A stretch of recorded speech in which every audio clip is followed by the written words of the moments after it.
All right, y'all. We're about to get live. We're about to get live. We're about to get live. Dusty Vision, are you there, my brother?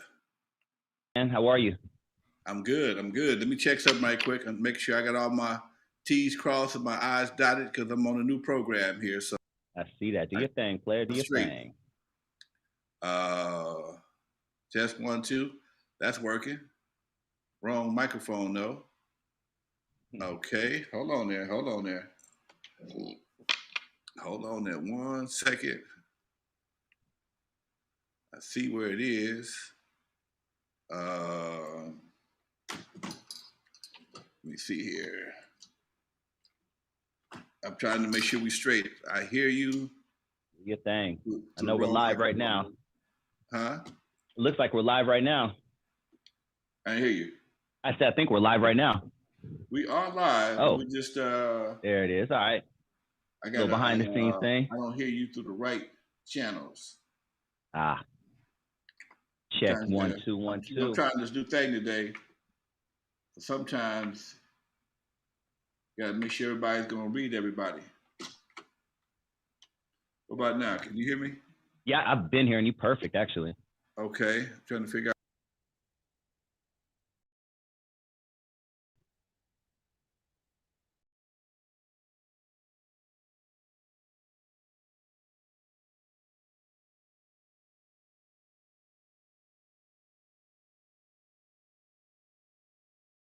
Now I can't hear you at all. Well, since we are live, I will welcome everybody to the show while Lonzo is doing his thing. If you guys can hear me, give me a thumbs up if you hear me. Anybody in the chat?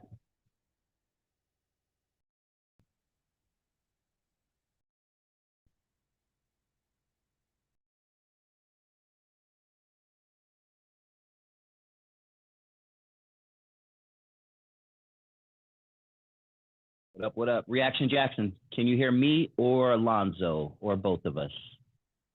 I'm relying on you, please. Okay, so thumbs up. You hear me? All right, Derek Mallory says he hears me. Do you hear Lonzo? Welcome to the program, guys. Make sure you hit that like button coming into the building. Hit that subscribe button. D Blue says, hear you good. But I don't hear Lonzo, so that's the problem. You don't hear me now? Now I hear you. Okay, there you go. We have sound, baby. Yeah, folks, we're using a new platform today, so bear with us a little bit. So You sound very, very low. You sounded way better earlier. You sound extremely low now. what about now? Now I can't even. Nah, still lower. What about now? A little bit better. Check. Give me a check. Check. That's perfect. That's exactly how I heard you first time. Okay. All right. Reaction Jackson says, we got Lonzo. Shanti says, hear you, Dusty. We are game. All right. There we go, folks. Yeah, we're doing a little something different today, folks. As you can see, I got a crawl now. I got a few other things. I'm trying a new program here. And sometimes when you try new programs, you can't test it until it's time to Go do live. And just so you know, your sound just went down again. We can work with it. I don't know how the audience would experience it, but I can hear you. We can work with it, but you went down. What about now? That's it right there. Keep it right there. Don't play with it. I'll drop the mic down. There you go, folks. Hey, what's up, folks? I see my man Reaction Jackson, Chauncey, folks in the house. Much love to everybody, and I'm glad to see y'all chiming in. Yes, please bear with us as we put our thing together here. Like I said every week, y'all, from the West Coast to the East Coast and everything in between, folks. You are live with your boy Lonzo, the Godfather of West Coast hip hop, and my man Dusty Vision. What's up with you, Doc? I'm doing great, man. Summertime is almost here. Feeling good. It's a beautiful day in LA. How about yourself? You know what, dude? I'm in the studio. I'm in the process of making some changes in the studio, and it's kind of confusing. This is one of the new programs I'm using, but I got another rig I'm putting together for another type of show, so I can do more live stuff in here and give you a broader vision with some different angles and stuff. So, you know, I'm in learning mode right now. You know, I love it. When you stop learning, you stop living, man. Yeah, you know how that goes. So hell yeah, mind we don't never stop thinking about how to make things better. Oh yeah, us Geminis are always something's always trying to solve something up there. You ain't crazy. Exactly. I have to convince people I ain't crazy. I ain't crazy. I ain't gonna tell you what I'm thinking about all the damn time. So Well, talk. shit, man. Let's jump into it, man. We have a few things I want to discuss specifically, but I would like to talk about something that we promised the audience we would discuss a couple of weeks back.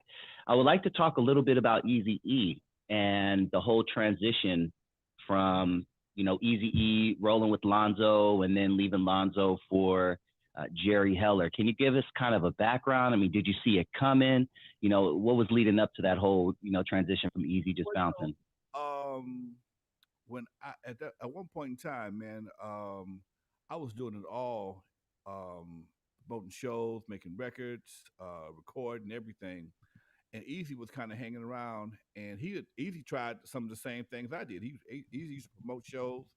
In fact, he had a production company called High Power Production, and it later became one of his production companies for his record companies. And I was the go-to guy. I was the person that had the experience, nightclubs, and whatever the case may be. So when he wanted to do something, he'd ask me a question. I'd give him the answer. And when he wanted to get into the music business, um, Dre kind of got him interested in the music business because he saw I was making money in the music business. And he asked me some questions. I took him to my graphic designer, Lirad Davis, who made the Ruthless logo. I took him to my lawyer, Ken Clavens, who made his first Ruthless contract. And later he wanted to meet Jerry Heller because Yella and Dre had pumped Jerry Heller up so much after we got our CBS contract that Jerry had found about $6,000 that was owed to us from the union. And when Jerry found that money, he was like a god for Yella and Dre, and Easy. I mean, Dre had pumped him up so much he wanted to meet him, and I made the connection. And again, that connection is always a story of hip hop folklore, because in Jerry's book, Easy paid me some money, like $1,000 just to meet Jerry, which that wasn't the case. Um, Easy owed me some money for studio time, and he gave me to bribe me to expedite the meeting with Jerry. He paid me what he owed me plus a little something something on the side, and and Jerry made it think he wanted it so bad he gave me $1,000. No, he paid me what he owed me and gave me a little bonus. But it all depends who tells the story. How it's going to come out. And I didn't think much of the connection at first, man. There was no reason for me to think that a Jewish dude from the valley would ever really find a guy like Easy. Although nothing wrong with Easy, he just was different. He was different from from me, Rudy, Egypt. We all were a little bit older. We all had business experience, and we all wore suits, carried briefcases, and could count our own money. And maybe that was made us a little less attractive in the long run. Okay, Easy kept his money in the sock. He was a former dope dealer, and I didn't think much of the connection. And when they hit it off, I was kind of blown away that they were able to work together the way they were. And shortly after that, there was no need for Lonzo. And I noticed I started hearing a lot of unnecessary stuff at one point in time. Man, I think that's kind of what really made me suspicious of the relationship, because all of a sudden I'm the worst guy in the world. Mm. And everybody was kind of um, turned against me. My house went from being the go-to spot for everybody on West Coast to just me and my BMW. I mean, it was dead. I mean, I had a serious dose of empty nest syndrome. I mean, it wouldn't be nothing for me to have 10, 15 people at my house on a daily basis. It was like being in that movie with Martina Turner, how everybody be at the house hanging out and chilling, listening to music and stuff. Mm-hmm. And all of a sudden, everybody was gone. I had the studio. My place was the after party spot. After the club, we come to my place and hang out all week. We be at the pad, Dre be in the studio, or um, I had a roommate who was in a group with D Barnes, Rose, and she was always around here. DJ Pooh was always around here. Coolio, everybody was around here because I was the one that had the studio, and I was that guy at that time. And all of a sudden, I went to a serious dose of emptiness. And I always suspected that was because if any other questions was asked of me, I would give answers that might not be conducive to the current climate. Put it that way. Okay. Mm. So that's when I kind of realized my guys have been turned against me. Yeah. Do you know, or what do you think was specifically said? I don't think we ever discussed that. Well, I never got the specifics. I just know that we had our last 5 or 6 months of McCullough was really horrible because McCullough was Yeah. holding money. He wouldn't pay us for house calls and the CIA album the Stereo Crew album that we had done, and CIA. I'm sorry, it was CIA then. CIA and the we had done the EP. CIA and Wrecking Crew did the EP over in McCullough, and McCullough was holding the money for those EPs um, against Wrecking Crew, a Crew Cut record returns. Okay, when we left, went to CBS, McCullough recalled all the records that we never made, the album, the cassettes, house call, Surgery and Juice. Those were the first two projects we did in McCullough. So I guess he caught himself getting back at us by recalling everything in. He gives me a bill for like $75,000-$80,000 for pressing. But what he didn't tell me, what I didn't find out till later on, the same bill he gave me for pressing, he was selling on the other side. Okay, and I didn't realize he was still selling the records until I went and took the records. And I went and took them. What he gave me a number that was higher. He gave me a number on paper that was a lot higher than the records that he actually had on hand. So Wow. then I realized he was selling them because I had my people at McCullough, and they said, Don never stopped selling your records. He just got some returns in and was trying to get you to pay double for them. But this was after we'd already broken up.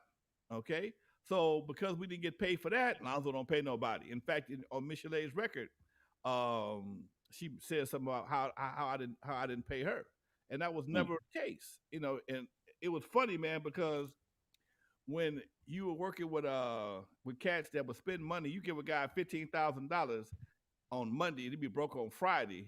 Mm-hmm. It wasn't that I wasn't paying you; just you spent the money so fast you didn't feel it. And Mm-hmm. I bought a house, and I bought a car, and built a studio, and you could see where my money went. And nobody had a drug problem, and that was the funny part. Nobody had drug problems. They just went through money in their own Cars, way. girls, Girls, motels, mm-hmm. whatever the case may be. So, but when all the smoke was cleared, Lonzo was the bad guy. Yeah. Huh. So I just had to deal with that, and it hurt me for a while, professionally and also personally, man. Because I'm like, dude, at this time we didn't have social media. All you had was cats running their mouths. Okay. Yeah. And the word is Lonzo don't pay people. Oh man, it was hard to get somebody in the studio. It was hard to do a whole lot of stuff. It took me a while to explain my situation to people who would fuck with me again. Mm. Telephone, telegram, tell a nigga. Tell a nigga, boy. But that's all we had. Yep. And that made for a whole different situation, man. So yeah, it was. Well, let me ask you, because you did mention in the past that Eazy-E was one of, if not the only guy to ever come back and hang out with you. After this whole thing, I'm assuming you guys, reconcile? Did you guys talk about it? How did Eazy-E start coming back around? He started coming back around. He stopped for a while. And then when Yellow started doing this porn at the studio, he would come around. He would come around before then sometime and just kick it with me because where I live at is kind of quiet. And he would always, he knew he could meet his bodyguards over here and tell a lie where he was that night to his girl, and use my house as his. I'm on Lonzo's house, and have his bodyguards, the two twins, meet him over here. They roll out for them. I live right by the freeway, so it was always easy access. No pun intended. All right, so I just think, man, he would come by, and actually we never fell out. We never had a crossword. Okay. Only time me and Eazy had a crossword was when we first met at the club, and he wouldn't get dressed right. That was the only time we ever had any kind of real. Because he was a smooth dude. And I used to get on his ass all the time about putting my phone in his goddamn back pocket. Back then I bought a 900 megahertz cordless phone, man. Oh man. Okay. 900 megahertz cordless phone go all over the That backyard. was the shit. You can go everywhere with that joint. Come on, man. People don't understand the power of cordless phone back in the day. I was born with phones hung on the wall, okay? And to have a cordless phone that you can put in your back pocket and walk around the house in, man, that was unheard of. So I was a player. I had to have all the latest phones. I bought this 900 megahertz phone, man. And Easy with his girl had him checking in on a regular basis. His girl had him on a real short leash. Contrary to popular belief, she had him on a real short leash. Not saying he was no buster, but he had played he'd done his dirt, put it that way. And every time I go look for my goddamn phone, Easy got it in his pocket. Man, give me my goddamn phone. Or he'd have it off the hook so long the battery would die. So these are kind of little bullshit issues we had. We never had no argument, no fight, nothing like that. In fact, all the years, I was telling somebody the other day, all the years and all the crews I've had in my house, all the Bloods, all the Crips, all the SAs, everybody respected me and respected my house, man. I never had issues with anybody like that. Every once in a while the guys would have a problem with each other. I tell them we over here for one thing, to make music and make money. If you ain't got part of that, get the fuck on. And that pretty much shut it down. Okay. Yeah. Can you see that? And you always say it again. I can't see the chat room. Can you see the chat room? Yeah, I got you here. Let's see. DJ Wick says, "What up, Lonzo and Dusty?" Teddy Styles, shout out. Long Beach says, "Lonzo, when was the last time you seen or spoke to Easy alive?" I think we talked about that, but go ahead. I mean, Easy man about 6 weeks before he died. Okay, I spoke to him about maybe 6 weeks before he died. He was over here. He would pop through or whatever. He was admin. Yeller had stopped doing started doing his porn someplace else, but Easy still would pop through from time to time. And I think I saw him about 6 weeks before he died, man. He was healthy as me and you, man. That's why I always had my doubts from day one what his cause of death was. That's just me. Yeah, we don't want a Big Brother coming down on us, so we probably shouldn't speak on that too much more. Yep. But Reaction Jackson says, was Jerry Heller really Dr. Dre's manager before Jerry met Eazy-E? Yes, because Jerry Heller was Wrecking Crew's manager. That's why. Okay. Got it. Jerry Heller. At first, I didn't mess with Jerry Heller. I didn't mess with none of them because my good friend Etta James had warned me about Jerry's business partner Maury Alexander. Maury was into the blues game long before him and Jerry got together, and Maury didn't have a good reputation. And when I told Etta James that I was working with Jerry Heller, and she says, "Ain't his partner Maury Alexander?" And I'm like, "Yeah." I don't know about Jerry, but Maury ain't, he ain't to be trusted. She said some things, and I told him what she said, and he was gonna sue her for defamation. I said, "If you do, I'll never work with you again." Okay. All she did was told me what gave me the heads up. Okay. I told Jerry, and Jerry told Maury, and I told Maury is very upset behind that. He's thinking about suing her for defamation. I said, "If you do, we're done." Okay, we're done. Okay. Etta gave me one of her good old country / backhanded warnings. Okay, like if you lay down with dogs, you get fleas. Okay, like that. Okay, if you swim, you might get bit by alligator. Okay, shit like that. So that's what she told me about Maury. If you swim with alligators, you might get bit or some shit like that. Yeah. So Jerry didn't like that, and but nonetheless, it didn't hinder us from working together. Got a couple good questions in here. We have a few good questions. I like this, actually. You guys are writing the show for us. Thank you. Mr. Jody 419 says, Lonzo, how did you learn the business side of music so well? I listened to old dudes, man. I listened to old dudes. I was always, except for Etta. Except for Etta. Etta was the old girl. Okay. Yeah. Um, I didn't know. I knew I didn't know anything, and I would be stupid to try and act like I knew something. And at one point in time, I was dating this young lady, and her daddy had an independent record label. And the dude, I go by to meet the dad. I'm all got my chest all stuck out. Pops, she tell her pops, "This is my new friend, my friend Lonzo. He owns his own record company. He got the wrecking crew. Blah blah blah." And Pop say, "Oh, Pop started giving me a quiz. Well, who your publishing company? I don't know. How many records you sell? I don't know. Um, you BMI? I asked Cap. I don't know. This what the dude told me. Told his daughter, Shell, come get this dumb motherfucker. Get him out of my house. He too goddamn dumb to have a record company and not know what's going on." And her dad, who is still a friend of mine right to this day, he's like 78 years old, still a friend of mine right to this day.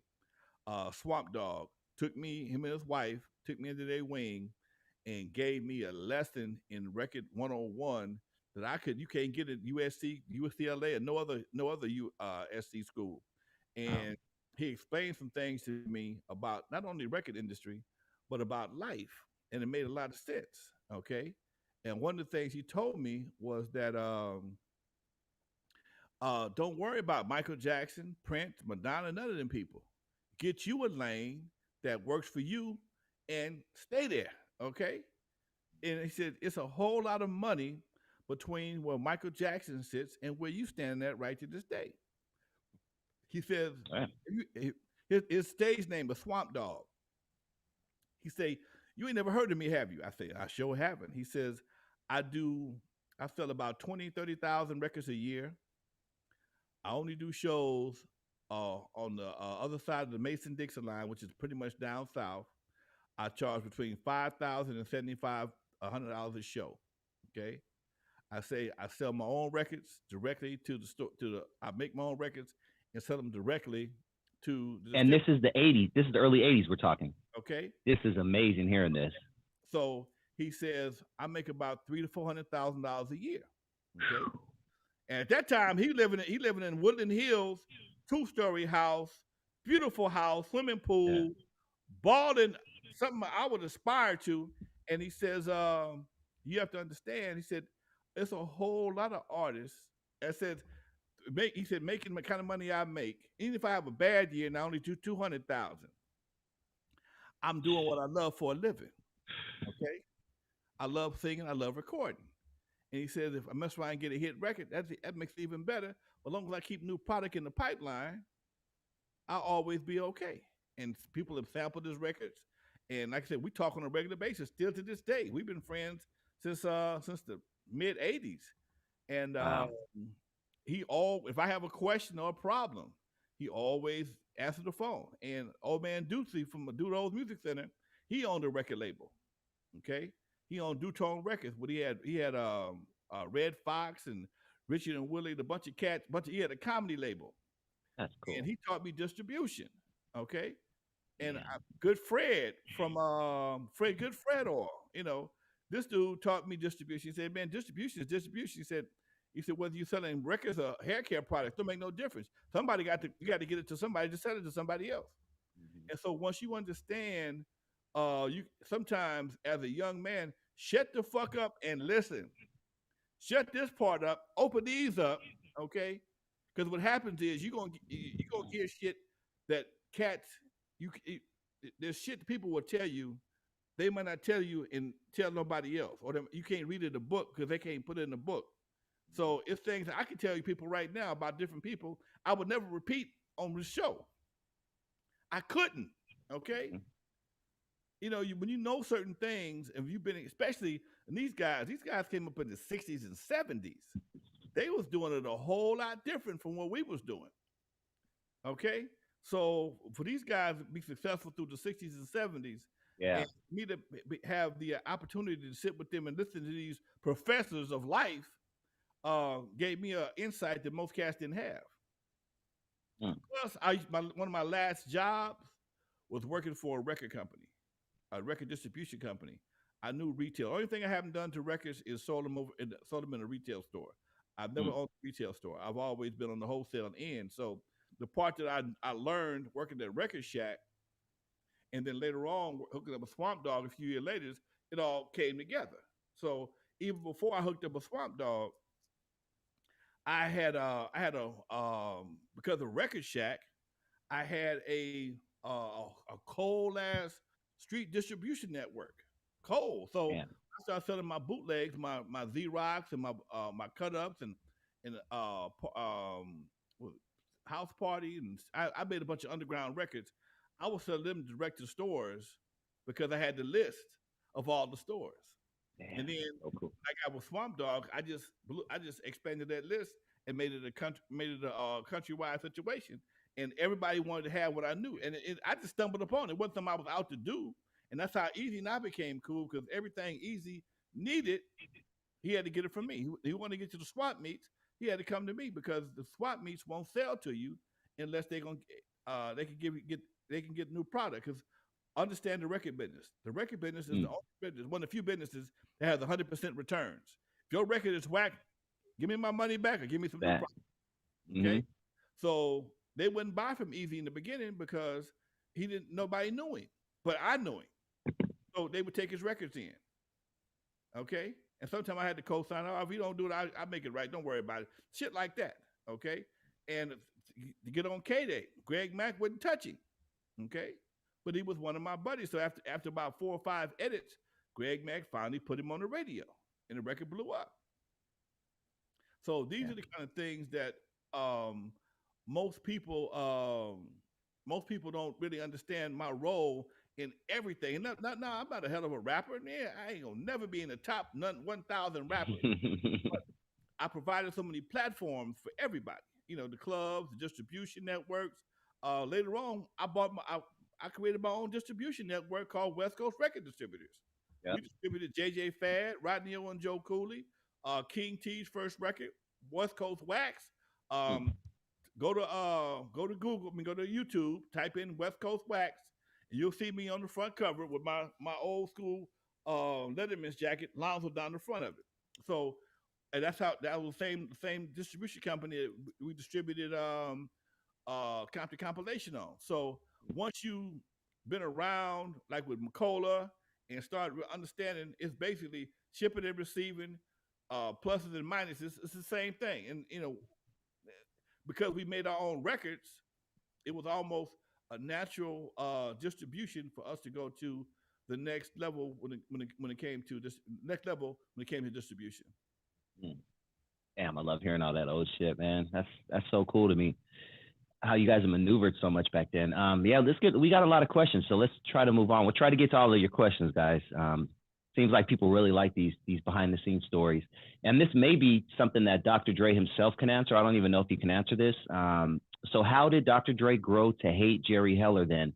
Did Easy cause Dr. Dre to not like Jerry Heller no more over their new business dealings with Ruthless? Well, understand this. This is something, y'all put your thinking caps on for a minute and let's go back. Okay. In the 70s, in the 60s and 70s. Keep talking. I'm going to step away for 30 seconds. Okay. In the 60s and 70s, think about every band you ever could think of.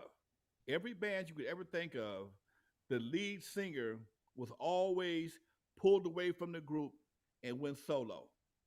Every band you could think of, Michael Jackson, Beyonce, Lionel Richie from the Commodores, the Temptations, that was always the game plan. Every time there's a group, the lead singer always get pulled away from the group. Okay? And he gets spun off to get his own situation. Unfortunately, for the Ruthless situation, although Easy was the main was the quote unquote lead singer, he wasn't the powerhouse behind Ruthless Records. It was Dre's music. Jerry Heller didn't understand that. Okay, Jerry Heller didn't understand that it wasn't Easy's vocals that made Ruthless. It was Dre's music. So when they originally formed the Ruthless family, Dre, Arabian Prince, Yella was all supposed to be partners, and Easy was all gonna be partners in the company. Well, Jerry talked him out of that, brought in these new contracts. Remember, I gave him some good contracts, but Jerry changed the contracts and put in them contracts. I call them the shish kebab contracts because it makes you fuck one, fuck another one, fuck another one, fuck another one. Everybody on this big ass shish kebab. Okay, I call it the disc kebab. Okay, and they all everybody getting screwed because when I saw the contract, every time any money was exchanged, because Jerry managed Ruthless Records, Easy E, N.W.A, and all the members individually. Understand this? So Ruthless got a check from the distributor for $1 million. Jerry got 20%. When Ruthless paid Easy E, he got 20%. Ruthless paid Cube, Dre 20%. Okay. Damn. When Dre got paid as a producer, he got 20%. So every time he was like the government, every time money was being exchanged, he got 20%. Okay. And most youngsters don't realize the impact of that 20% until you look up, damn, this dude got more money than we did. If they got $1 million, he got 200,000 off the top. If he's got $1 million contract, he got 200,000. Now they only got 800,000. So if Easy get half of that for his personal, damn, you get 400. Damn. So because that sounds almost illegal. It is. It has to be now. I mean, do those things even exist anymore? Huh? Could someone even do that anymore in 2021? If you don't have anybody around you that could negotiate that contract, yeah, they can do it. Yeah, being done, but it was illegal back then because it's a term for it. But again, if everybody just so happy to get their 80%, okay. If you so happy, if you got, I don't know, 100,000 coming, and you look at the 80 grand you got coming, okay. Ain't nobody thought about it. He got 20 from him, 20 from him, 20 from him, 20 from him. So by the time he got through, he got 80 grand his damn self. Plus what he got from Ruthless, plus what he got so and so. Okay? And because that happened, and the mistake was being made, usually, like I said before, when you was off camera, usually in a big time group, okay, the groups, the lead singer gets pulled away and goes solo. Okay, happens all the time, and because the lead singer, the lead singer is usually the focal person of the group. It usually works for him because usually there's other producers that make the lead singer look good. Well, in this case, Dre's music was the catalyst behind Ruthless. It wasn't Easy's voice. Got it. He was the lead singer or the lead vocalist, but it wasn't because he was Michael Jackson or Lionel Richie, because Dre put him out there and his music made him sound good. Okay. Yeah. So when you lose Dre's music, okay, and Jerry didn't understand that because that's a typical rock and roll R&B move to pull the lead singer and keep him to yourself. Fuck everybody else. Okay. Like they said in Temptations, with the Temptations, he's the leader. Y'all just backup singers, okay? But that wasn't the case with Ruthless, okay?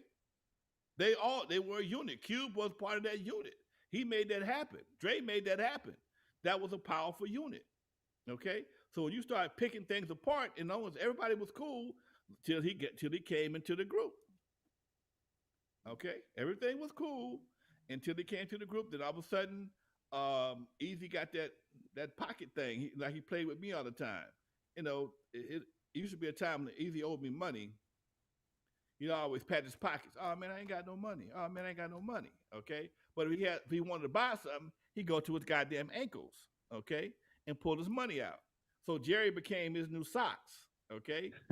Oh man, go see Jerry. Oh man, go see Easy. They were playing that game back and forth. As you can see, in Straight Outta Compton, Cube had to go back and forth all the time trying to get money because he couldn't get nobody would cooperate. So, not your nigga. Fuck that. Hit your ankles. Don't come to me with that bullshit. And when Jerry came around, the contracts changed, and he would give people what they wanted to have. I mean, you understand this, man. You got guys who never had 50 grand before. So you give somebody 50 grand, okay, but they entitled to 80 or 100, okay? If you give somebody 50 and a nigga although he entitled to a whole lot more, shit, you still doing great. Still up. Right.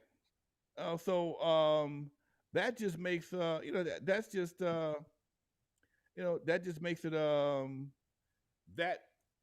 just makes it that much more crazy in the long run. Put it that way. Yeah. Damn. Well, let's move on. This is also something I don't even know if you could answer, but G. Bree says, "What up, Dusty and Lonzo? Did Easy really get forced to sign over Dr. Dre's contract by Suge? How much of the truth is that?" That was allegedly very true. Okay. I stayed pretty close to that situation, and allegedly, they had threatened to kill some people, and because Dre, he wanted out of the contract, and Suge only knew one way to get him out, but Jerry knew another way. You can get out, but you're still gonna pay me. Okay, that's why Easy always said, Dre's payday, Dre's payday, Made Easy's payday. Yeah, it's Easy's payday. So there's always kind of ways to work out a deal. Okay, Dre's music was too powerful to let it just sit out, for 7 years. Because sometimes an artist, if an artist gets into a dispute with a record company, sometimes the artist or the label will decide, oh, we're gonna put you out for 7 years. Your contract runs out. Okay, by that time you'll be obsolete as a digital watch. Okay. Okay, you'll be obsolete as a digital watch. They realized that Dre's music was too good for that, so they just cut a deal. Give me a quarter or whatever the case may be per song. Do what you got to do. So Easy ended up getting paid off of Dre's productions. Anyway. It doesn't surprise me that people back then got screwed on contracts. We're talking the early 80s, even into the 90s, where hip hop is still new and music in a sense is still new on that level. But it still shocks me that in 2021, going into 2022, there's still people getting screwed on their contracts. Think about this for a minute, man. The record business is the only business that you can walk into a deal owning 100% of the product, walk out only owing 10%, and be in fucking debt. You walk in with 100. You walk in with 100%. You sign a contract, giving away 90% of your shit, and you in debt. You can have a master right now, finished. Take it to a record company, and they'll give you an advance based on how they feel about you, and you'll only own 10% of that record from that point on. And you got to recoup all the money that they give you in advance. Okay, then they make you pay for. Wait, dig this. You get Break it down. You get 10%. If you get 10% of the sales, please feel blessed. Okay, please feel blessed. Okay, they give you money to promote a product that they own. Okay, make you pay for all the promotion, all the manufacturing. It's their product, but they make you pay for it out of your end. Okay, they pay for it. You got to pay for it out of your end, and you for every record, for every one record they sell, like with a CD, for every one CD they make, you may get $1, but they get 10. Mm-hmm. Yep. For every CD they make, you may be entitled to $1, while they get 10. Yeah, and imagine if you have 3 or 4 people in that group, you have to split that $1. Right. And for every $100 you owe, for every $1,000 you owe, you got to sell 1,000 records. So if you get 100,000, if you get $100,000 advance, and your royalty is $1 a record, imagine you got to sell 100,000 records just to get to zero. Damn, dude! Wow. Be in position to get paid. Okay, so that means they keep all the money. You got 10,000. You got $1 coming, but you can't get it till you give me back my advance. Meanwhile, so you sold 100,000 records at $10 a piece. You broke, but they got $10 million or $1 million. Okay, they got $1 million. You broke. Damn. So you wonder why so many and used to be a time they say, well, you get to keep all the money on the road. Well, but you charging back all the goddamn you charging backup dancers, the hotels. That shit all back to that's all promotion for the record. Okay, that's all promotion. So you still got to pay all that shit. If you got them big ass lavish shows and the pyrotechnics and shit, pyrotechnics, elephants and chicken heads you bite off and holes you got at the end of the show, somebody got to pay for all that, and they ain't gonna be them. Although they make the lion's share of the money. Yeah. So people don't learn. When you had the record company broken down to you like it's been broken down to me, I never wanted to be have a major deal. I never wanted to have a major deal, but at that time I had to take it because I had 3 other guys that was living with their mama driving buckets. You know, I had a house, car, everything. My club pretty much had me straight, and we was doing good as a wrecking crew. We was gigging on a regular basis. We got the money, but once we got the money, we stayed at home for damn near 4, maybe 5 or 6 months before we did another gig. Man, questions are coming in, dude. I'll answer this real quick. Hey, Dusty, did you watch Snowfall? No disrespect intended, but I'm on like season 2, episode 3 of Snowfall. Comment down below while you ask that question. Wait. You not watching Snowfall? I literally just started watching Snowfall. I've heard of it, obviously. I just started watching it about 3 weeks ago, and I don't know why I didn't start watching it when it first came out. Where the fuck you been, man? I know. Everybody and their mom has been telling me to watch this TV show, and I just have not watched it for whatever reason. And I just started watching it, and I literally will watch 2 or 3 episodes a night. As soon as I'm done with this, I'm gonna go downstairs and watch an episode. All right, no disrespect, but yeah. And I know you're one of your songs was in that show also, right? They picked up Slice last year. They're supposed to pick up some more songs, but they didn't do it this year. Hopefully, it will. Okay. They'll pick up something for the next show. Dope. All right, well, let's move on. More Eazy-E and N.W.A. questions. What is it? Let's see. Damn, that's deep. Hey, sorry, there was one I wanted to actually. All right, let's just do this one. Lonzo, Teddy Styles, did you ever ask? Wait, sorry. Lonzo, did Eazy ever ask you about contracts? Yeah. Like I said before, he's the one. I took him to my lawyer to get his first contract.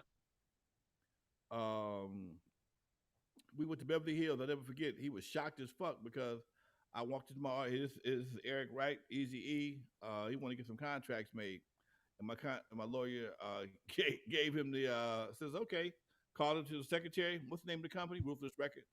And she said okay, fine. She came in with the contracts, 40-page contract, and he said that'd be $600, please.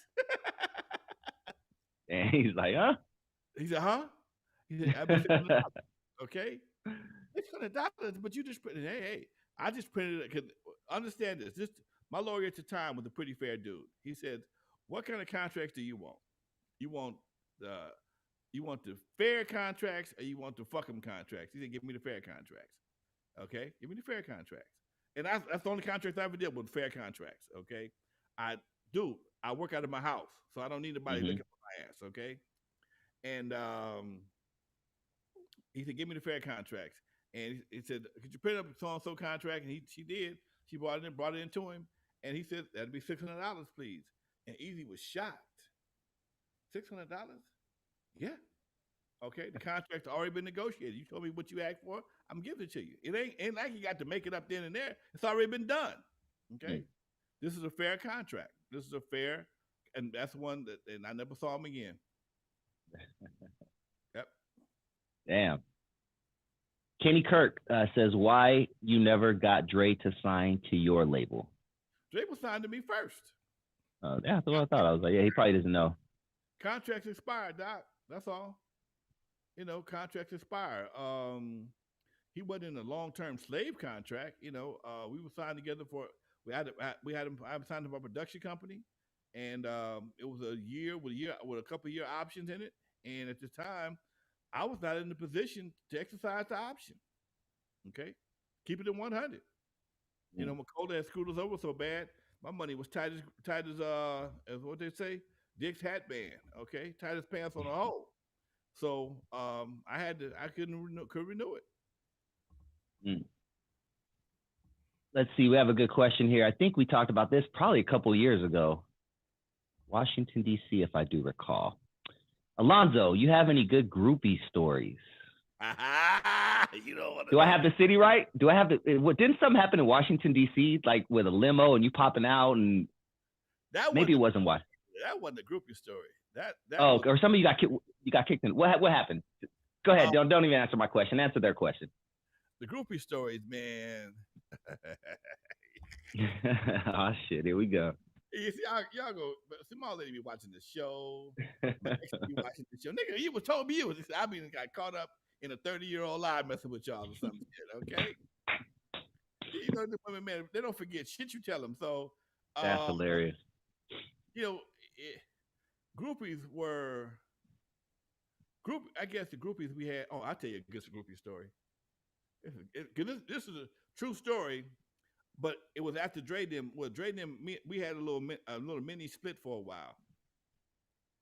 We had a mini split, and we had I do some shows in Texas, and so we out in Texas. Bus broke down. We missed the gig, everything, and we go to this club, and we in Texas, and the girls they announced Record Crew was in the house.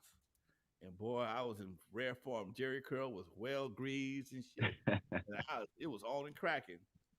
So we go back to the hotel, and just like in Straight Outta Compton, the girl's boyfriend came looking for her.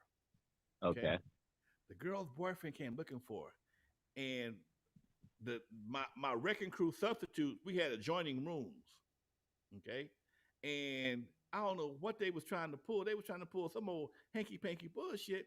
But I'm in the room with a young lady and her friends next door, but they knocking on her door, the other guy's door looking for her.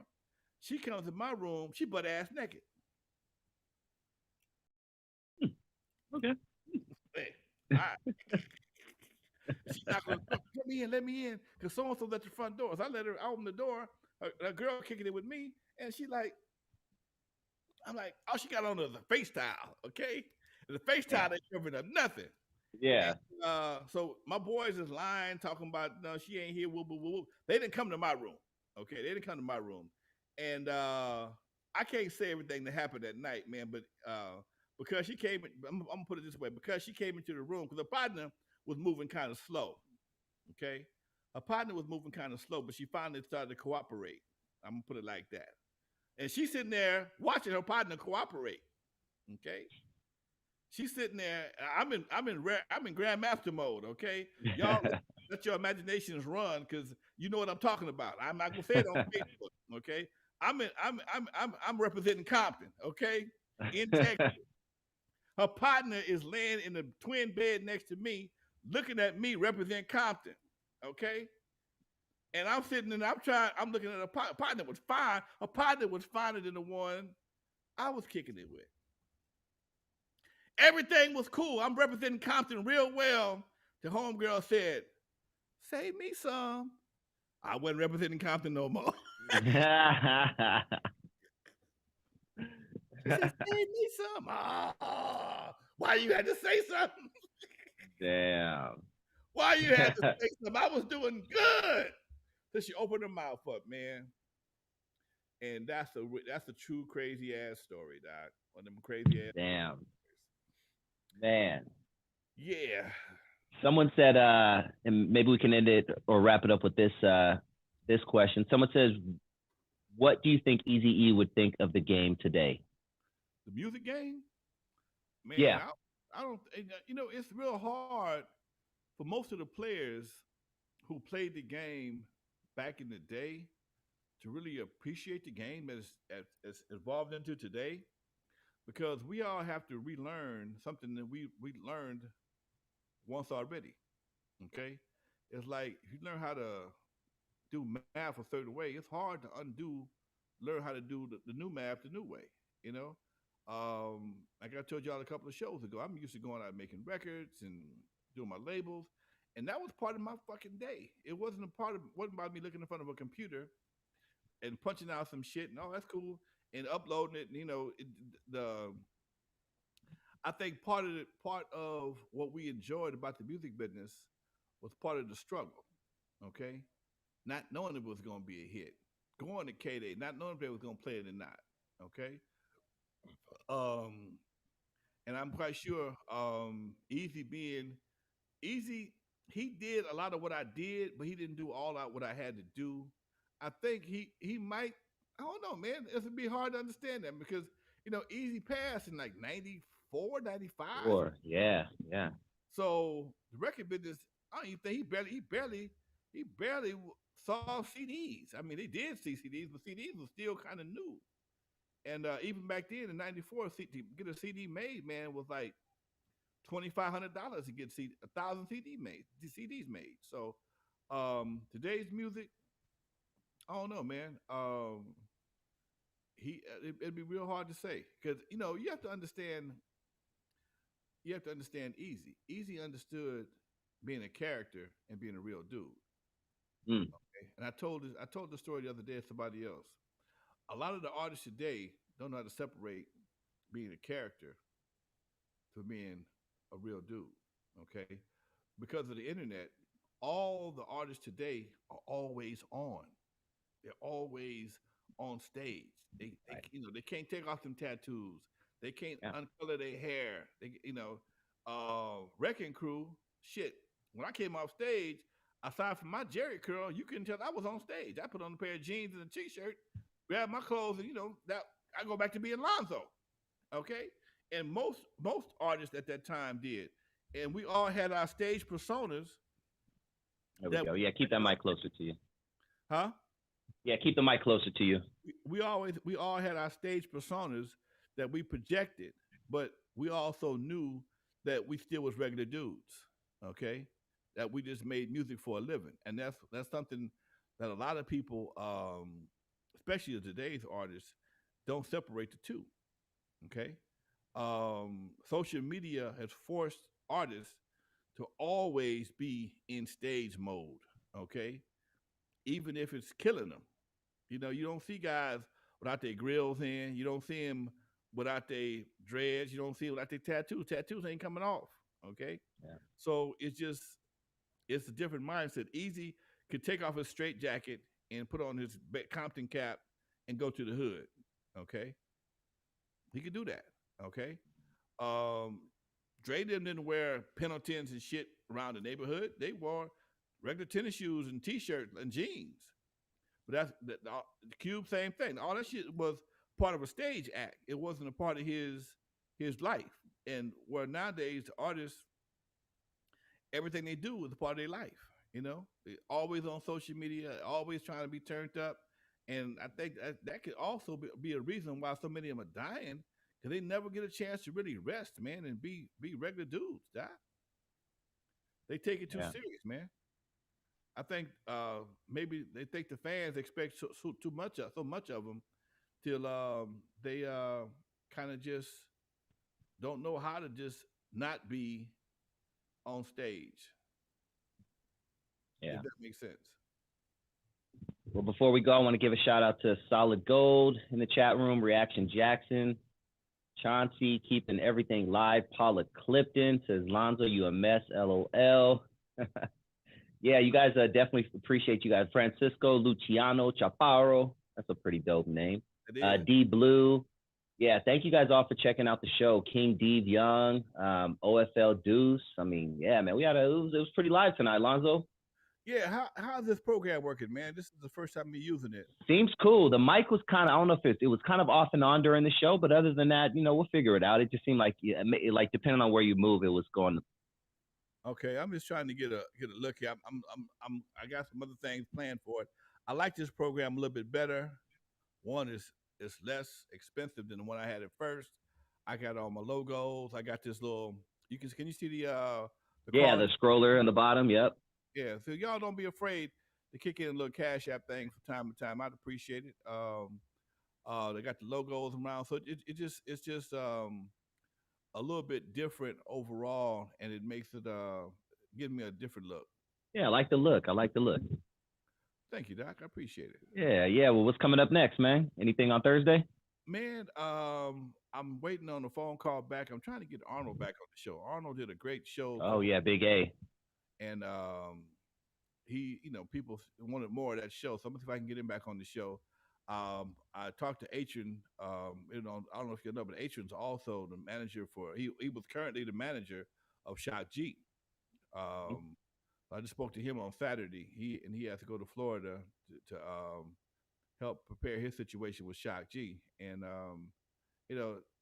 I think we as hip hop artists need to be real careful of how, especially the older guys, need to be real careful of the lifestyle you live. You can't do what you did 25, 30 years ago.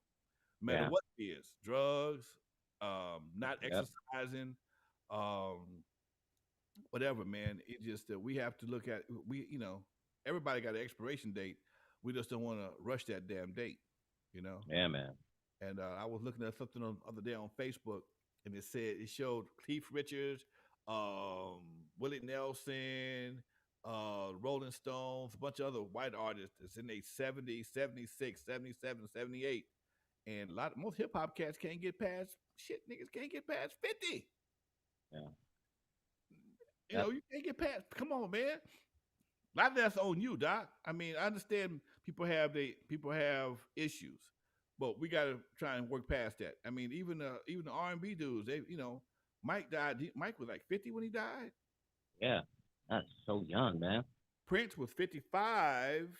Okay, but it's all the same shit, and that's the cold part about it. It's all drug related, man. Yeah, it's all drug related. We lost Whitney, Michael, Rick James, Prince, all to drugs. Think about that. I don't know how we lost. I don't know what happened with Shock G. I'm not saying that's the case, but I'm just saying, internet is talking too. So it is what it is. Yeah. Rest in peace, Shock G. Yeah, man. Well, shit, man. It's always a pleasure, Lonzo. Thank you very much, Dusty Vision. I appreciate you always spending time with us, man, and helping me disseminate this information, because I couldn't sit there and talk about myself. I'd be like a damn idiot. But I got somebody throwing me some lobs. I could bring them home, baby, like Shaq in the paint. Always my pleasure, man. I'm a hip hop nerd, so I love hearing this stuff, man. Much love, Doc. All right, dude. All right, folks. Like I say every week, y'all, from the West Coast to the East Coast and everything in between, folks. This is Lonzo, the Godfather of the West Coast, bringing you all the West Coast history the best way I possibly can while I can. Peace, y'all. Peace.